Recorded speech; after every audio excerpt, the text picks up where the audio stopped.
Hello class 10th rise of nationalism in Europe. चलिए देखते हैं एमसीक्यू क्वेश्चंस क्या कुछ हैं।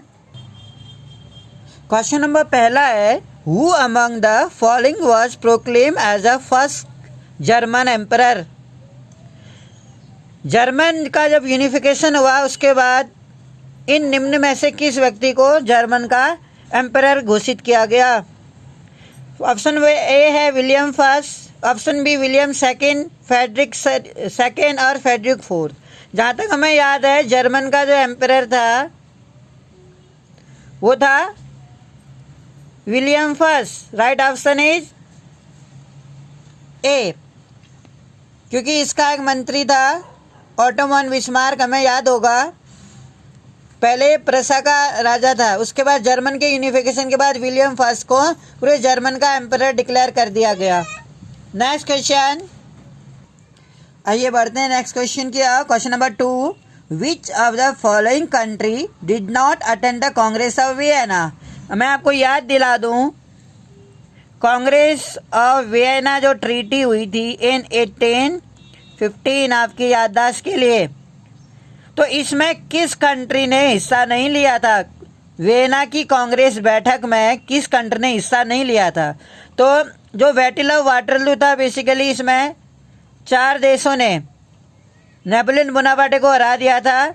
वो थे प्राग यानी कि पर्शिया था, बिल्कुल वो भी इस बैठक में शामिल था। ए ऑस्ट्रिया था, बी ब्रिटेन भी था यानी पर्शिया, और रशिया था, पर्शिया, रशिया, ऑस्ट्रिया और ब्रिटेन। तो ये तीनों थे। तो राइट ऑप्शन में हम पहुंचने वाले हैं, D is a right option. Switzerland नहीं था। ट्रीटी ऑफ वियना जो था, कांग्रेस ऑफ वियना जो था 1815 में, उसमें स्विट्जरलैंड शामिल नहीं था, क्योंकि प्राग देशों ने पर्शिया, रशिया, ऑस्ट्रिया और ब्रिटेन ने हराया था नेपोलियन को बैटल ऑफ वाटरलू में 1815 में। उसके बाद कांग्रेस ऑफ वियना एक ट्रीटी हुई थी वियना में, उसमें स्विट्जरलैंड शामिल नहीं था। ओके, बढ़ते हैं नेक्स्ट क्वेश्चन की ओर। क्वेश्चन नंबर 3, हु सेड, किसने ये कहा था कि व्हेन फ्रांस स्नीज, जब फ्रांस छींकता है तो rest of the Europe catches cold, तो पूरे यूरोप को ठंड लग जाती है। जब फ्रांस छींकता है तो पूरे यूरोप को ठंड लग जाती है। Garibaldi option A, option B Mazzini, option C Metternich और ऑप्शन डी बिस्मार्क। तो that right option is Metternich ने ये बोला था कि जब फ्रांस छींकता है तो पूरे यूरोप को ठंड लग जाती है, यूरोप के शेष भाग को ठंड लग जाती है। ये कथन मैटरनिच का था। अगर हमने एनसीईआरटी बुक पढ़ी होगी तो उसमें लिखा है कि मैटरनिच ने ऐसा बोला है। बहुत ही फेमस एक कोटेशन है मैटरनिच का। Next question, which treaty recognise Greece as a independent nation.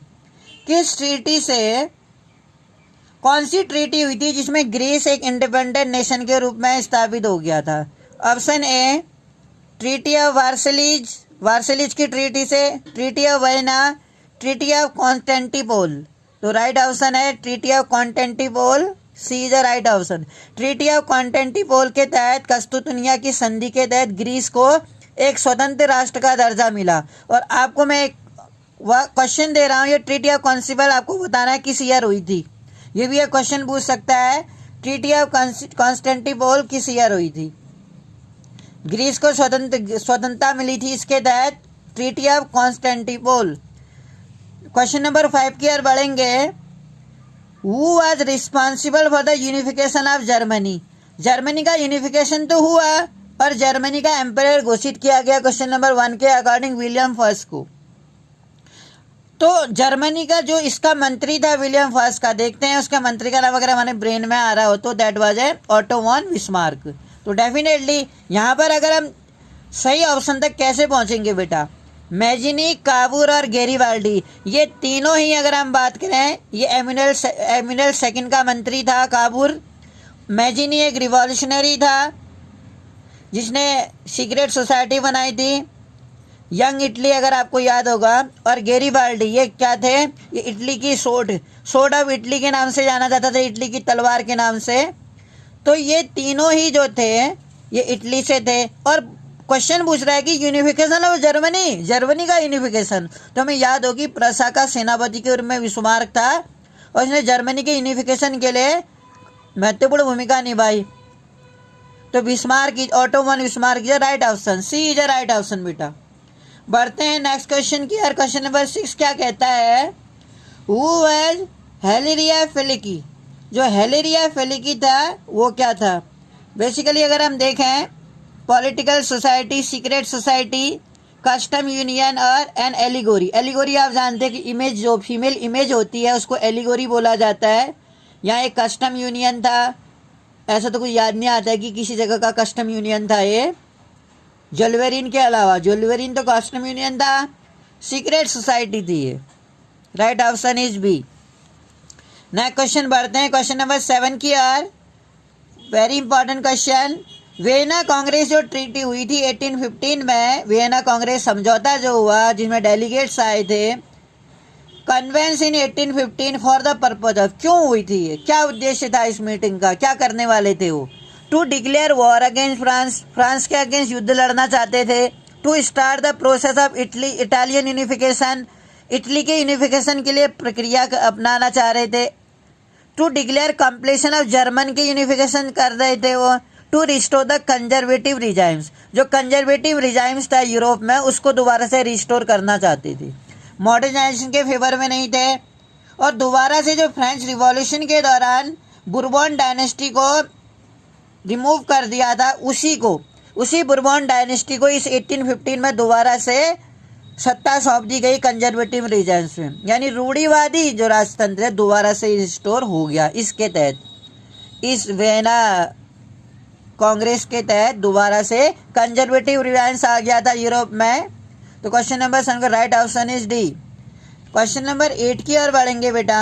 Name the state which lead the process of Italian unification. Italian unification के लिए किसने बहुत इंपॉर्टेंट रोल निभाया? अब यहाँ पर कंट्रीज के नाम दिया है, क्षेत्रों के नाम। प्रेसिया ने तो जर्मनी के यूनिफिकेशन में इंपॉर्टेंट रोल निभाया था, वो भी ऑटोमन बिस्मार्क के अंडर में। रोम, ये भी सीधा बाहर हो गया। वेना भी नहीं, ऑस्ट्रिया की कैपिटल थी वेना। सार्डेनिया क्योंकि सार्डेनिया प्रिडोमिनेट एक ऐसा क्षेत्र था जहां पर इटली राजघराने का राजा था, उसका नाम था इमैनुअल सेकेंड, अगर हमें याद हो तो सार्डेनिया प्रिडोमिनेट ने इटली के, क्योंकि सारी जिम्मेदारी क्योंकि अगर हमें याद हो तो जो गैरिबाल्डी था और जोजेफ मैजिनी की अगर हम बात करें, जोजेफ मैजिनी इटली के यूनिफिकेशन की प्रक्रिया करने में हार गया था। अब जो सारी जिम्मेदारी थी वो आ गई थी सार्डेनिया प्रिडोमिनेट, क्योंकि इटली राजघराने का प्रिंसली किंग वही था, इमैनुअल सेकेंड। तो सार्डेनिया प्रिडोमिनेट ने बहुत इंपॉर्टेंट रोल निभाया। Option C is a right answer. Question number 9 में बढ़ेंगे बेटा। ज्वेलवेरिन क्या था? कस्टम यूनियन था, एडमिनिस्ट्रेटिव यूनियन था, प्रशासनिक संघ था, या ट्रेड यूनियन था, व्यापार संघ था, कि डिप्लोमेटिक इंस्टीट्यूशन था? डिप्लोमेटिक इंस्टीट्यूशन तो नहीं था, व्यापार, ये था एक कस्टम यूनियन, एक टैक्स जो लगा दिया गया था। और लगाया कहाँ था ये भी बता देता हूँ, पर्सिया ने। जो अलग अलग टैक्स पड़ते थे 11 टैक्स, उसको हटा दिया गया। बढ़ते हैं नेक्स्ट क्वेश्चन की ओर बेटा। Question number 10। Who followed the policy of blood and iron for national unification. एक राष्ट्र के एकीकरण के लिए किसने ब्लड और आयरन, यानी लौह और रक्त, इसको हिंदी में बोलते हैं लौह और रक्त, रक्त और लौह नहीं बोलेंगे, हिंदी इसकी बनती लौह और रक्त की नीति का पालन किया था। बहुत ही इंपॉर्टेंट है जिसने लौह और रक्त की नीति का पालन किया। गैरिबाल्डी इटली का था, Mazzini was also from Italy, और मैटरनिच, जो मैटरनिच था आपको मैं बता दूं, ये बार बार नाम आ रहा है कि मैटरनिच था कौन, अगर आपको किसी को भी याद हो तो, किसी भी बच्चे को। देखते हैं आगे बढ़ेंगे, तब तक आप रिमाइंड कीजिए कि मैटरनिच आखिर था कौन, क्योंकि बार बार नाम आ रहा है मैटरनिच का। जब फ्रांस सीखता है तो यूरोप के शेष भागों में जुकाम हो जाता है उन देशों को, ये कथन था इस मैटरनिच का। तो आइए बढ़ते हैं। तो लौह और रक्त की नीति का पालन किया था ऑटोमन बिस्मार्क ने, जो प्रसा के राजा का सेनापति था। नेक्स्ट क्वेश्चन नंबर 11 में बढ़ेंगे बेटा। United kingdom of great Britain जो था एग्जिस्टेंस किस ईयर इसका अस्तित्व हुआ यूनाइटेड किंगडम के रूप में?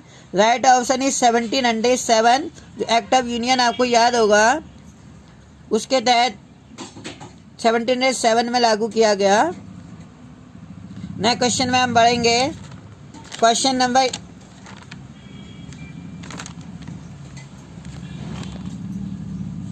Who said Italy was a merely geographical expression?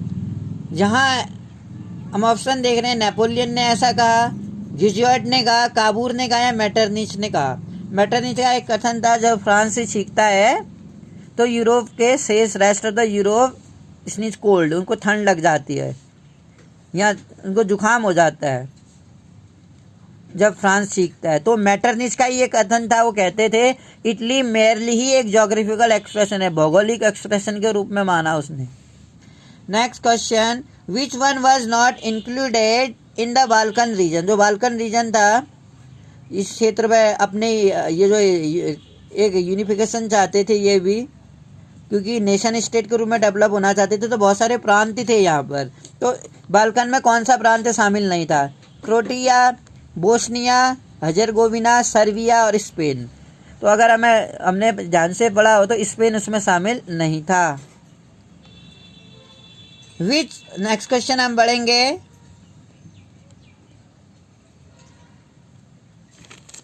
अगर हम क्वेश्चंस देखें 11 तथा 11, this was a 12 question, this was 12 and this was 13 and this was 14 में which country nationalism emerge in Europe?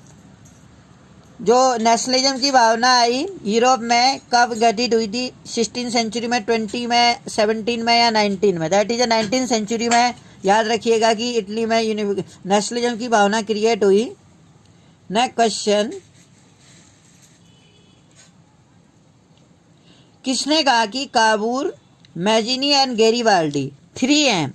Her brain, her soul और हर सोड। Garibaldi तो Italy की तलवार कहलाता था, मैजिनी को आत्मा कहा है और काबूर को एक दिमाग कहा है, जिसने इटली के यूनिफिकेशन के लिए बहुत संघर्ष किया।